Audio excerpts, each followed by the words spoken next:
욥기라는 사람 이름이 욥기가 아니고 욥이라는 사람의 책이다 이 말이에요.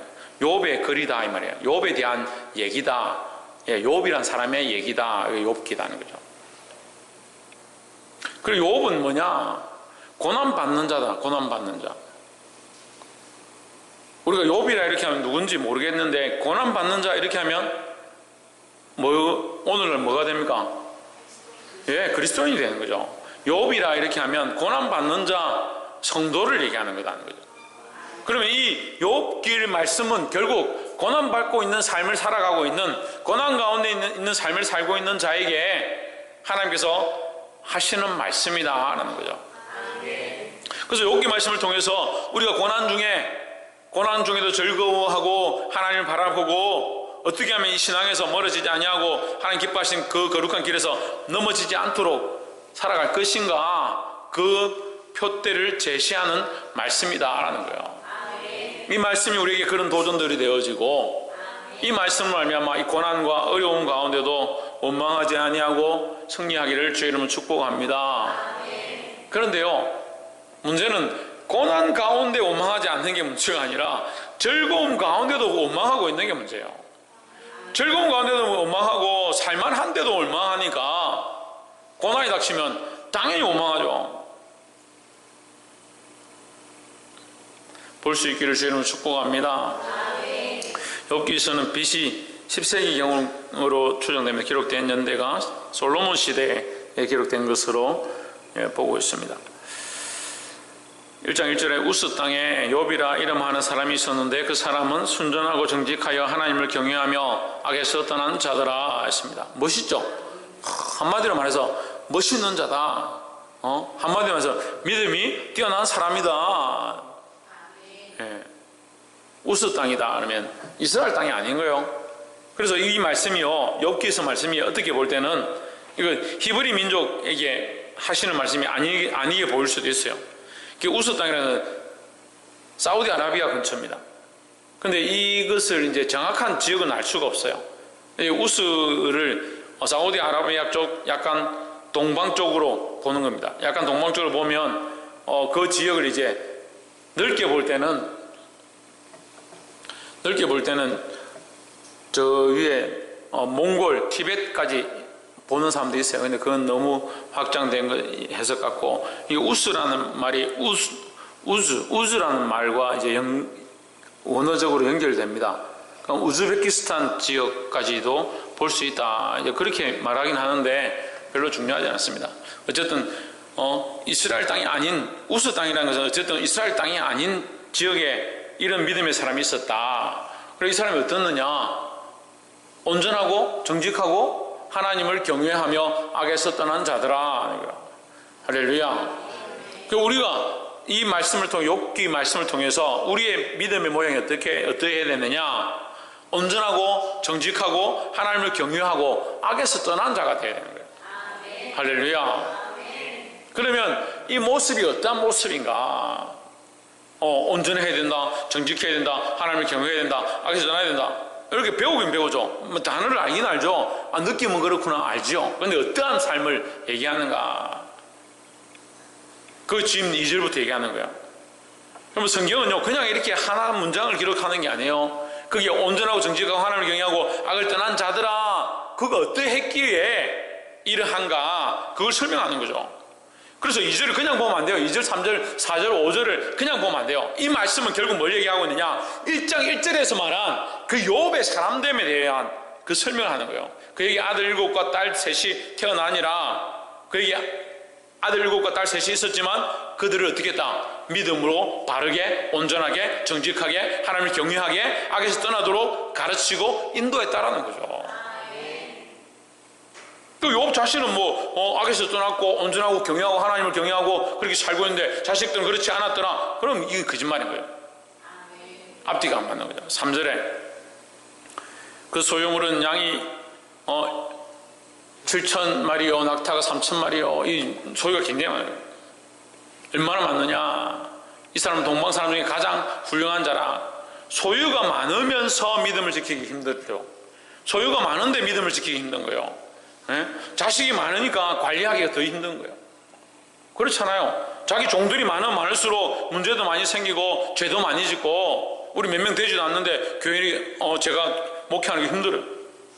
100명, 200명 되면 걱정이 되는 거예요. 근데 하나님께서 하시게 할 줄 믿습니다. 그걸 제 힘으로 하는 건 아니죠. 하나님께서 사람들을 보내시고 교회에 큰 부흥을 주실 줄 믿습니다. 이런 건 좀 크게 아멘해야지. 동방 사람 중에 가장 훌륭한 자다, 가장 큰 자다, 큰 자지만 이게 무슨 말이에요? 가장 크고 훌륭한 자인데 그는 어땠다? 하나님 앞에 의롭고 정직하고 완전했다, 하나님을 경외한 자였다, 악에서 떠난 자였다, 이 얘기를 하고 있는 거죠. 그러면 그 소유와 그의 자녀들과 그의 종들과 그가 가진 많은 것들을 어떻게 다 하나님을 경외할 수 있도록 잘 관리하고 있었다라는 거죠. 여러분 2절 3절이 그냥 단순히 기록된 게 아니에요. 그냥 욥이 하나님 앞에 경외하고 정직했다, 욥을 얘기하는 게 아니라 그 욥으로 말미암아 그의 삶과 그의 재산과 그의 모든 터전들이 다 온전했다라는 거죠. 그렇지 않으면 자식들이 다 엉망진창으로 살고 다 범죄자고 다 서로 죽이고 하고 있는데 욥이 온전하더라, 악에서 떠나더라, 그건 말이 안 되죠.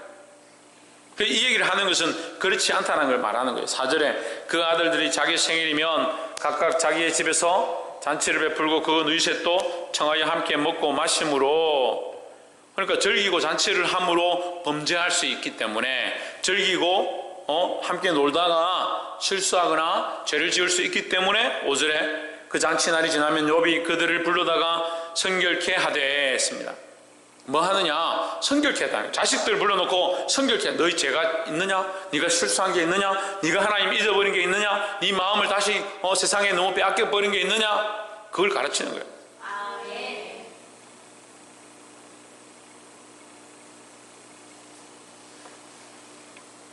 자식들을 성결케 하고 그들을 위하여 뭘 했다? 번제를 드렸다. 혹시나 이들이 하나님 앞에 죄를 지었을까 해서 번제를 하나님 앞에 드렸다는 거죠.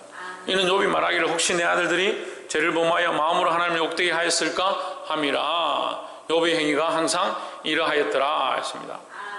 욥의 행위가 항상 어땠다? 정직하고 의롭고 하나님을 경외하는 모습들로 있었다라는 거죠. 그를 했기 때문에 그 자식들을 성결케 하고 하나님 말씀으로 나아가게 하고 항상 바르게 서게 했다라는 겁니다. 볼 수 있기를 주님을 축복합니다. 이게 첫 번째. 이 모습이 뭡니까? 자, 다시 1장 1절을 보십시오. 그 사람은 순전하고 정직하여 하나님을 경외하며 악에서 떠난 자들아. 이게 뭐예요? 그뿐만 아니라 그의 자식들도 그랬다는 거죠. 그뿐만 아니라 그의 자식들도 그랬고, 그의 자식뿐만 아니라 그의 소유들도 그랬고, 그가 가난하고 있는 모든 지역까지 다 그렇게 했다라는 거죠. 이건 뭘 말합니까? 이건 뭘 말하고 있는 거예요? 삶을 하나님께 드렸다. 좀 더 다시 말하면 하나님 앞에서 인정받았다는 거죠. 하나님 앞에 인정받았다. 그의 온전함과 순전함과 정직함과 하나님을 경외하는 것이 사람 앞에 인정받는 게 아니고, 그냥 사람 앞에서 조금 자기가 열심히 하고 이렇게 하는 게 아니고, 자식들을 조금 추스르고 이게 아니라 하나님 앞에서 온전하려고, 하나님 앞에서 성결하려고, 하나님 뜻에 맞추어 가려고 힘썼다라는 거죠. 할렐루야. 하나님 앞에서 행하시기를 주의 이름으로 축복합니다. 옆에 사람 보십시오. 하나님 앞에서 행합시다. 사람 앞에 행하는 것이 아니라 하나님 앞에서 행하는 자들이 되어야 한다. 6절에 하루는 하나님의 아들들이 와서 여호와 앞에 섰고 사단도 그들 가운데 왔는지라.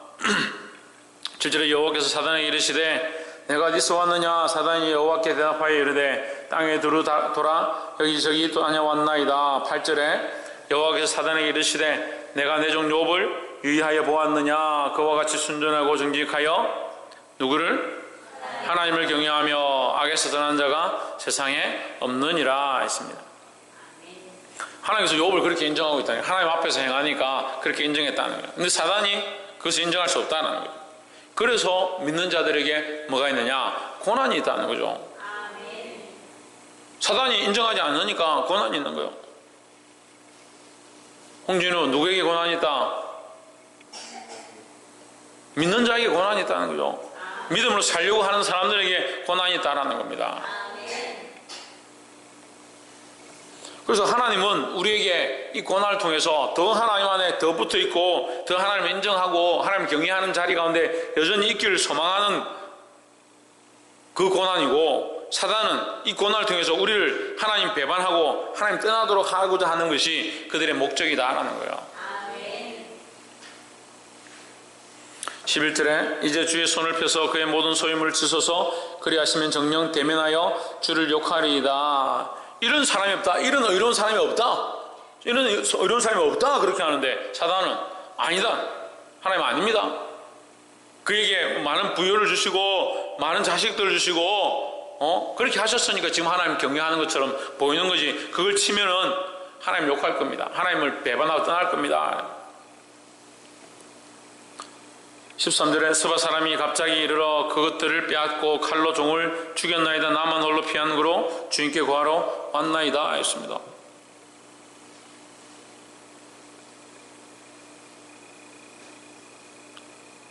(16절) 그가 아직 말할 때 또 한 사람이 와서 구하되 하나님의 불이 하늘에서 내려와서 양과 종들을 살라버렸나이다. 나만 홀로 피한 거로 주인께 구하러 왔나이다.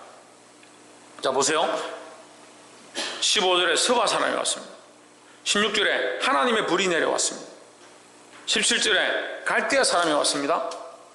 18절에 18절 19절에 보면 대풍이 왔습니다. 대풍이. 자연현상과 이적과 사람들의 공격,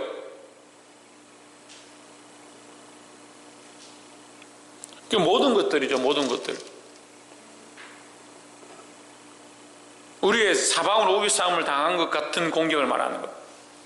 그리고 우리는 어떤 특별한 사람이 나를 이렇게 힘들게 하면 나는 괜찮다. 근데 내가 아끼고 사랑하던 사람이 공격하면 아이고 나는 이제 더 이상 못하겠네. 아무것도. 왜 내가 사랑하는 사람들이 이렇게 내 속을 썩이노? 또 재물로 공격하는 것은 괜찮고 먹는 걸로 공격하는 건 안 되고, 되고 안 되고 종류가 우리가 어떤 시험에 들면 자빠져서 못 일어나고 어떤 시험에 걸렸을 때는 아무렇지도 않고 그런 게 어디 있어요? 지금 무분별하게 무차별적으로 환경과 상황과 여건과 자연과 심지어 하늘의 이적처럼 나타나가지고 하늘에 하나님의 불이 내려가지고 다 살라버렸다. 그럼 당연히 뭘 하겠습니까? 내가 하나님 신뢰하고 하나님 믿고 지금까지 왔는데 왜 나에게 이렇게 하십니까? 하나님 원망할 수 있죠.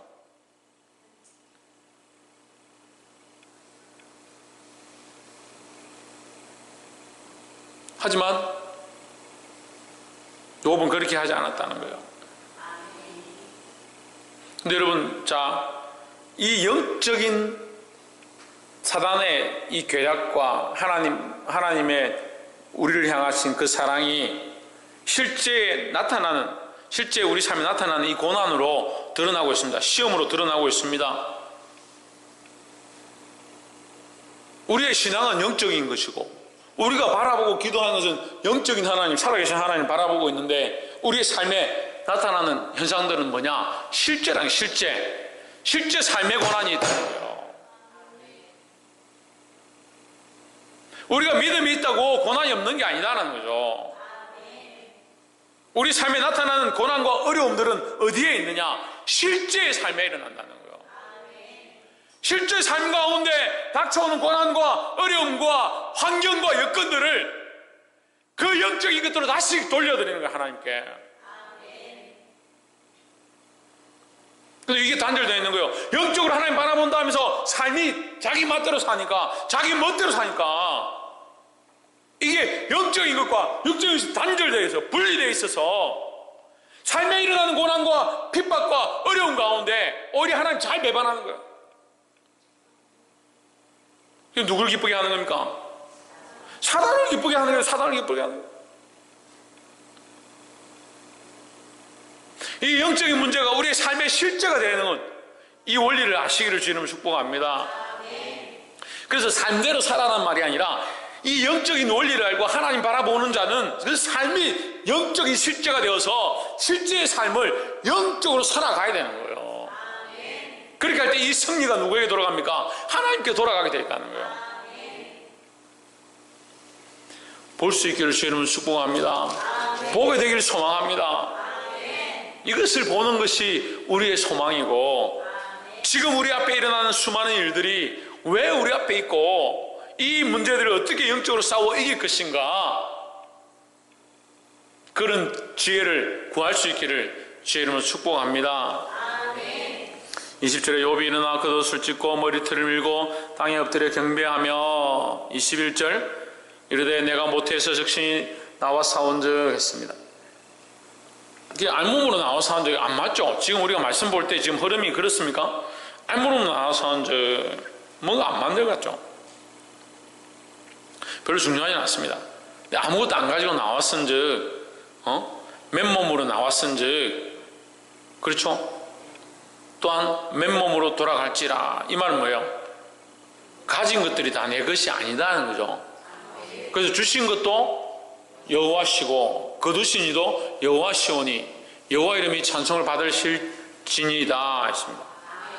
그러니까 주셔서 내가 지금까지 가지고 있을 자격이 안 되지만 주신 것이 하나님의 은혜다라는 거죠. 철저하게 삶이 뭡니까? 철저하게 삶이 자기 위주, 자기만을 위한 삶이 아니라 하나님이 살아계시고 하나님이 나와 함께 하셔서 하나님과 함께 살아가는 거예요. 그러니까 삶이 나는 아무것도 원래 없었는데 하나님께서 내게 주셨으니 하나님 감사합니다. 지금 가져가셨지만 주셨던 것도 하나님 은혜고 가져가신 것도 하나님이 시니 하나님 영광 받으십시오. 어떻게 이런 고백을 할 수 있어요? 철저하게 시각이요, 왜 이 사람이 온전한가, 왜 완전한 자인가 지금 여기 보여주는 거예요. 자기 현실을 보지 않고 재물을 보지 않고 상황을 보지 않고 하나님이 여전히 자기 앞에 있음을, 나와 함께하고 있음을, 그 하나님만 바라보고 있는 거예요. 그 믿음의 실제가 그의 삶이 되어지고 그 삶의 실제를 하나님 앞에 영적으로 돌려드림으로 이 고난과 이 핍박 가운데 실패하지 않는다는 거예요. 이 욥의 신앙을 우리가 배우기를 소망합니다. 욥이 뭐라고? 고난받는 자다. 욥이 뭐라고?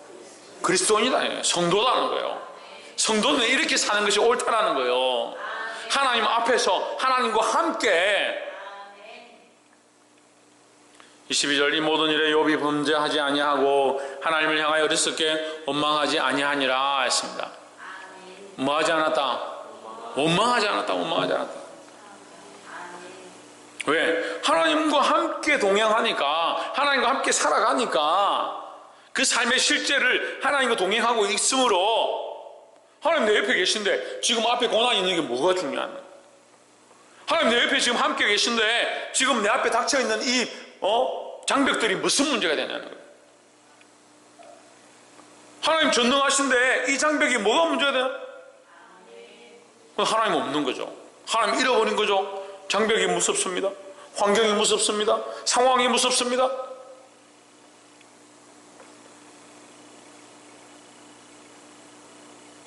말할 때는 욥이 듣고 뭐 욥이 어땠고 욥을 자기 친구처럼 아주 쉬운 인물처럼 막 얘기하면서 자기는 하나님 없어요. 하나님 없어.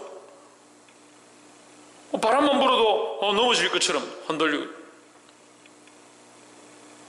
동방에서 큰 자고 완전한 자였다 했습니다. 왜 완전한가? 돈이 많아서 완전했는가? 자식들이 많아서 완전해? 그렇지 않다는 거예요. 자기 가족과 자식들과 모든 환경들을 믿음으로 지켜나가고 더더욱 그의 삶의 현실 가운데 믿음을 지키고 끝까지 하나님을 원망하지 않냐고 하나님을 찬송하는 이 신앙을 배워서 이 악한 세대 가운데 승리하기를 주의 이름으로 축복합니다. 기도하겠습니다.